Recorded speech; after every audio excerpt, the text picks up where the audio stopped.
No one expected the checkpoint to fall silent.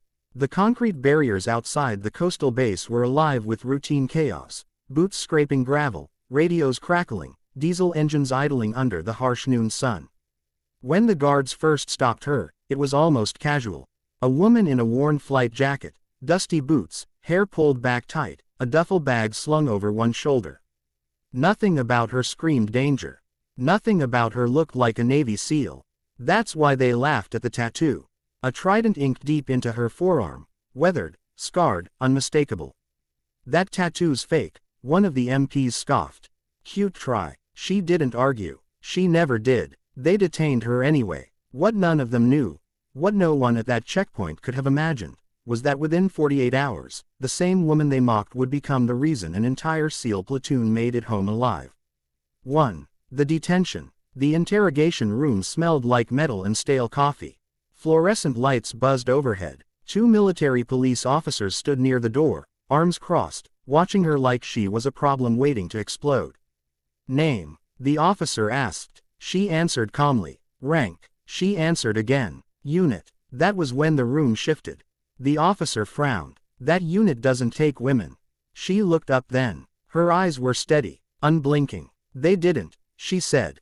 Until they did. They accused her of impersonation, of stolen valor, of forging records. They logged her as a potential security threat. Someone even joked about calling base command to teach her a lesson. She sat quietly, hands folded, scars visible beneath the sleeves she hadn't bothered to pull down. She knew how this went. 2. The warrior nobody saw. Years earlier, she hadn't belonged anywhere either. She had started as support, logistics, coordination, air-to-ground analysis. She was the one behind the screens, behind the radio chatter, behind the scenes where no medals were handed out. But she trained when no one watched. Combat drills at night, weapons handling until her hands bled, physical conditioning until her muscles screamed. When others slept, she ran. When others doubted, she prepared. They underestimated her because it was easy. Until the day they needed her. 3. The call sign that carried fear. Her call sign wasn't public. It wasn't printed on patches or bragged about in mess halls. It was whispered. Pilots knew it. SEAL commanders knew it. Forward observers knew it meant one thing. Someone was about to survive the impossible. She flew the A-10. Low, slow, and lethal. She didn't chase glory. She chased precision. 4. The mission that went wrong. The SEALs were deep in hostile territory when everything collapsed. Extraction failed. Comms degraded. Enemy forces closed in from multiple angles. Air support was denied. Weather, politics, timing, excuses. Rounds cracked through the air. A sniper went down. A medic ran out of supplies. The commander radioed once more, knowing it might be the last transmission. This is SEAL Actual. We are pinned. No support. No exit. Static followed. Then her voice came through. Calm. Controlled. Familiar. SEAL Actual, she said. You're not alone. 5. The sky opened. She flew through conditions no one else would accept. Low visibility. Heavy fire. Terrain hugging every mistake. She came in below radar. The A-10 screamed across the battlefield like a judgment call.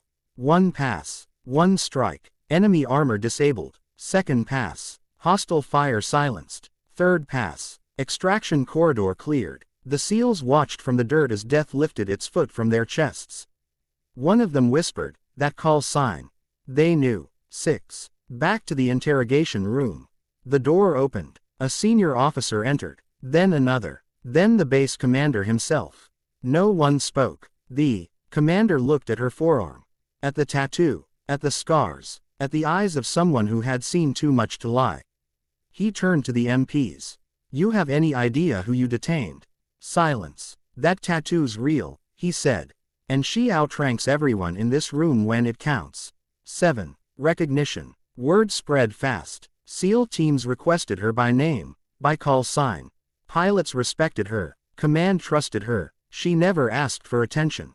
She never corrected rumors. She just showed up when others couldn't.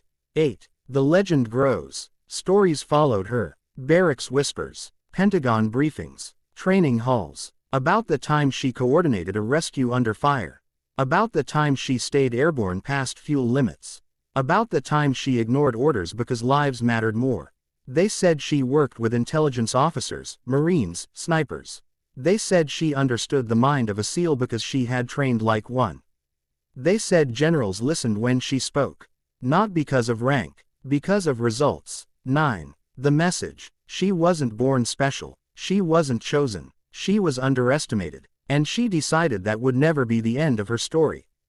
In a world of elite forces, sniper legends, and covert operations, she proved one truth that every warrior eventually learns. Your worth isn't decided by who believes in you. It's decided by what you do when no one does. 10. Legacy. Years later, new recruits would hear her story. About the tattoo. About the detention. About the mission that changed everything. And somewhere in a training yard, a young soldier, maybe overlooked, maybe doubted, would train a little harder that night. Because legends aren't born, they're forged under pressure. The helicopter blades hadn't even stopped spinning when the silence hit. The SEALs sat on the cold steel floor of the hangar, faces streaked with dust and dried blood, weapons still clenched like the fight might restart at any second. Medics moved fast, calling out vitals, cutting uniforms, working on instinct. But every man there knew one thing. They were alive because of her. No speeches, no applause, just a shared understanding that something extraordinary had happened in the sky that night. 1. The aftermath no one talks about. She didn't stay for the debrief. While the SEAL commander was reporting the mission to higher command, she walked straight past the hangar, helmet under her arm, flight suit stained with oil and smoke. Ground crew tried to stop her. Protocol, paperwork, questions. She shook her head. Aircraft first, she said. Questions later. That was always her way. By dawn, her A-10 was already being inspected, patched, refueled. She sat on a crate nearby, drinking black coffee, staring at nothing. Her hands were steady, but her mind replayed every second. Every round fired, every friendly position marked, every moment where one mistake would have meant body bags. This was the price of precision. 2. Inside the SEAL briefing room. The briefing room was packed. Colonels, intelligence officers, SEAL commanders. Screens showed satellite imagery, red and blue overlays, kill zones, and extraction corridors. One question hung in the air. Who authorized that strike? Silence. Finally, the SEAL commander spoke. I did. A general leaned forward. That pilot violated airspace restrictions. She also saved 27 lives, the commander replied. Including mine. The room went quiet. Another officer asked, what's her background? That's when the intelligence chief pulled up her file. It was thin. Too thin. Training certifications that didn't fit standard paths. Combat hours that exceeded expectations. Evaluations marked with phrases like, unorthodox but effective, displays SEAL-level situational awareness, operates under pressure beyond standard aviation doctrine. One general leaned back and said quietly, she doesn't fly like an Air Force pilot. No, the commander said. She fights like a SEAL. 3. The invitation that changed everything. 2 days later, she was called in. No interrogation room this time. A secure conference hall. Flags behind the table. Coffee that hadn't been reheated 5 times. High-ranking officers waited. Men who didn't wait for anyone. She stood at attention. A rear admiral spoke first.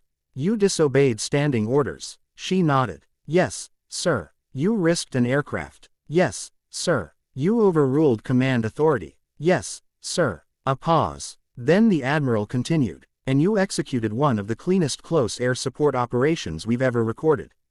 Another pause. We're forming a joint task element, he said. Air, SEALs, intelligence.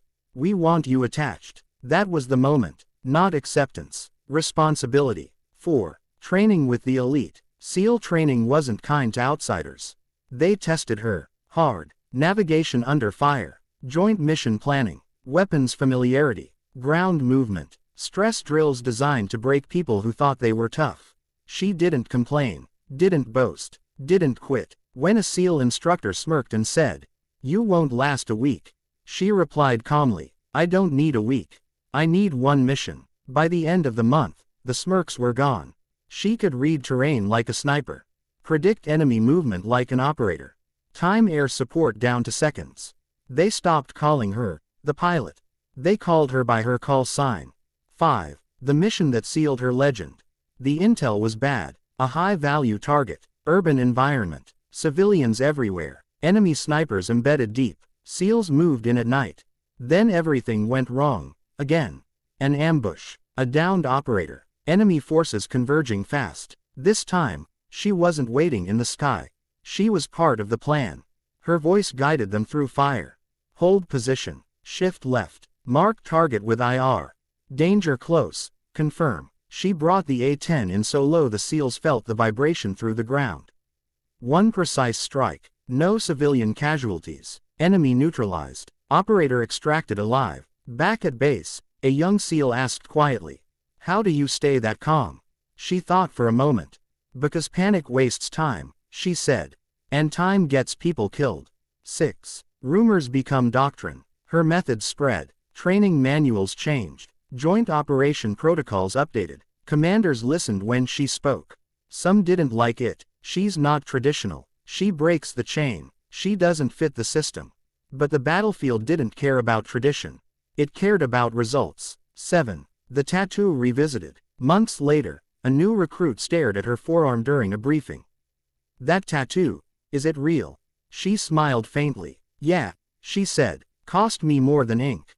The room laughed. But the SEAL commander watching from the back didn't. He knew the truth. That tattoo wasn't a symbol of belonging. It was proof of survival. 8. Message to the underdogs. Her story spread. Not officially, but the way real legends do. From barracks to airfields. From training yards to combat zones. A reminder that the battlefield doesn't care who you are. Only what you can do when it matters most. 9. Ending of Part 2. She stood on the flight line at dawn, watching another team gear up. Another impossible mission. Another thin margin between life and death. She put on her helmet. Somewhere, someone still doubted her. That was fine. The sky never did. If you want to see even better stories like this, make sure to subscribe to the channel, hit the like button, leave a comment, and press the bell icon for more updates.